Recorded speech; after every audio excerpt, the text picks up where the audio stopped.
On a, on a plutôt bien commencé la reprise à Nantes, avec en ayant un trou d'air et qui nous coûte la victoire. Ce trou-là contre Nîmes a été bien plus béant.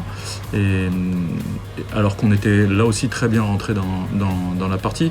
Voilà, ce qu'il faut qu'on ait maintenant, c'est qu'on valide le bon travail qu'on fait au quotidien et qu'on puisse le valider sur une heure de temps de jeu à Chartres. Donc c'est Chartres, ça aurait été un autre. Je pense que c'était la même idée nous concernant. Il y a vraiment, au-delà de l'adversaire du week-end, j'allais dire, de la semaine, c'est avaler cette frustration qu'on peut générer. En tous les cas, c'est un peu comme ça que je le vois, en faisant plutôt des bonnes semaines d'entraînement et en nous manquant le petit truc pour basculer réellement sur le fait de valider comptablement les rencontres qui se proposent à nous.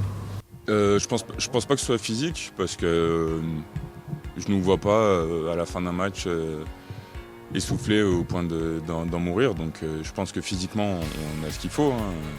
Mais effectivement on a eu ce souci-là. À Nantes, c'est un peu ce qui s'est passé sur la première partie de saison où on fait des bonnes premières mi-temps et la reprise de deuxième nous est généralement fatale. Après, Eric le dit souvent, avoir un passage à vide, c'est pas quelque chose d'anormal. Toutes les équipes en ont. Le problème chez nous, c'est que le passage à vide, il dure trop longtemps. Donc ok, peut-être qu'en début de deuxième mi-temps, on peut prendre 2 buts et dire les mecs là, on n'est pas rentré comme il faut et y retourner. Ce qui est problématique, c'est que ça dure longtemps. Donc voilà, après on est averti sur la chose, on a changé des choses aussi dans un nouvel échauffement avant deuxième mi-temps, des choses comme ça pour arriver sur le terrain un peu plus concentré, un peu plus près. Si on compare les deux saisons, bien sûr que oui, on trouvera à redire, mais après la problématique qu'on a eue, c'est que par exemple sur un garçon comme Lucas, on l'a pas eu énormément. Voilà, on l'a eu sur quelques matchs en début de saison, ensuite il s'est blessé, il est parti en sélection. Enfin, c'est des joueurs qui ont été difficiles à intégrer dans le jeu. Voilà.